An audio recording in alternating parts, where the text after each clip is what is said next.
There are moments in history when heaven watches a man, not because he is famous, not because he is powerful, but because he is standing at a crossroads, compromise or conviction, freedom or faithfulness, comfort or calling. In the 1600s, in a small English village called Elstow, there lived a man who would face that very choice. His name was John Bunyan. He was not born into influence. He was not raised among scholars or royalty. He was the son of a poor tinker, a man who repaired pots and pans for a living. There was nothing in his early life that suggested history would remember him. In fact, if you had met John as a young man, you might not have predicted greatness at all. He struggled deeply. He battled guilt. He wrestled with fear. He was tormented by thoughts of judgment and eternity. He once described himself as feeling like the worst sinner alive. Have you ever felt that? Like your past was louder than your prayers? Like your mistakes disqualified you from purpose? John Bunyan knew that feeling intimately. Before he ever preached a sermon, before he ever wrote a word, he fought battles inside his own mind. He feared he had offended God beyond forgiveness. He feared he had gone too far. But it was in that dark wrestling that something powerful began to grow. Hunger, not for religion, not for approval, but for truth. Through scripture and fellowship with believers, Bunyan slowly began to understand grace.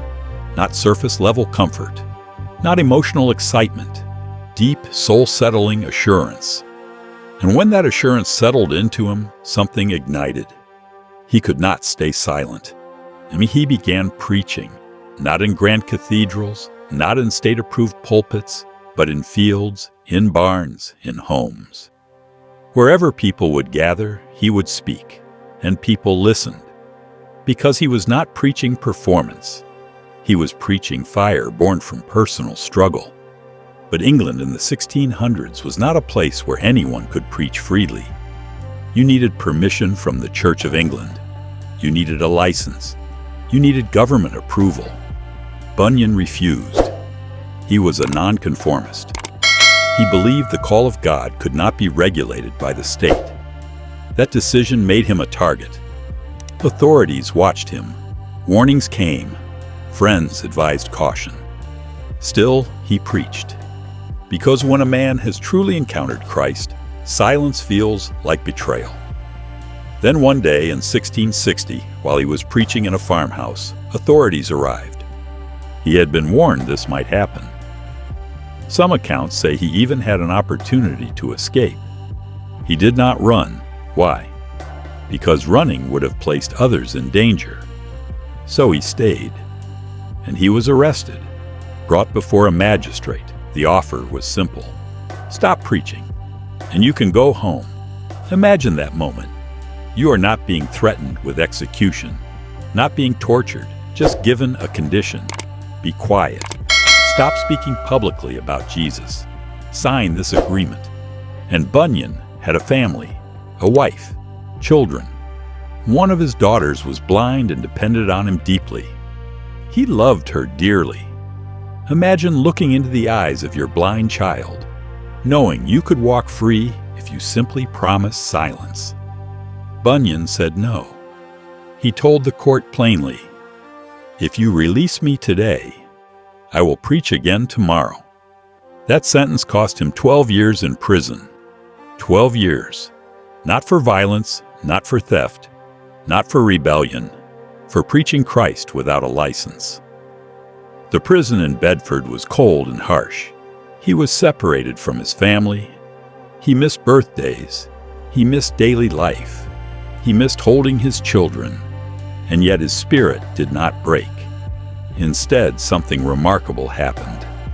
In prison, Bunyan began to write. With limited materials, with limited light, with limited comfort. He began crafting a story about a man named Christian, carrying a heavy burden, journeying toward the celestial city, facing doubt, despair, temptation, and hope. That book would become the Pilgrim's Progress, one of the most influential Christian works ever written. Think about that. The government tried to silence him. Prison became his publishing house. Chains became his classroom. Walls became his workshop. Most people believe suffering ends purpose, but sometimes suffering refines it. Bunyan could not preach in the fields, so he preached through ink. His voice traveled farther through writing than it ever could have from a farmhouse pulpit. Even in prison, the offer of release remained. Just promise to stop preaching. Just compromise a little. Just be quiet. But Bunyan understood something many struggle with today. Partial obedience is still disobedience. Convenient Christianity costs nothing. Conviction costs everything. There were nights in that cell when loneliness pressed in. Nights when he likely thought about his blind daughter. Nights when he likely wrestled with the weight of his decision. But he believed something deeply. That obedience to God was worth more than temporary comfort.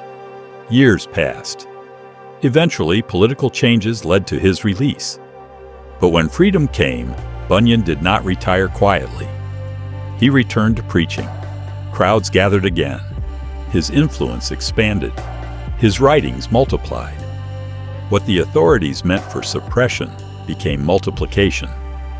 Centuries later, The Pilgrim's Progress remains one of the most published books in history, translated into countless languages, read across continents.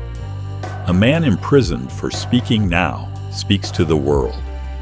But here is the question that matters today. What if Bunyan had chosen comfort? What if he had signed the agreement? What if he had told himself, "I'll serve God quietly at home"? History would be different. And maybe this is not just about John Bunyan. Maybe this is about you. What is God asking you to stand for? Where are you being tempted to compromise? Is your faith only strong when it is convenient? Or is it strong when it costs you something? Because conviction will cost you. It may cost reputation. It may cost opportunities. It may cost comfort. But obedience always produces legacy. John Bunyan chose prison over silence, and in doing so, he proved that walls cannot imprison a surrendered heart. Today, you may not face a jail cell, but you may face pressure. You may face mockery. You may face isolation. The question remains the same. Will you stand? If this story challenged you, if it stirred something in your spirit, if it made you examine your own level of conviction, then don't just watch and scroll away. Subscribe to Graceful Guidance for more stories that awaken faith and strengthen conviction. Like this video if you believe obedience is worth the cost. Share this message with someone who needs courage to stand firm. And in the comments, answer this honestly. If your faith cost you comfort, would you still stand? Let your voice be heard, because conviction still matters.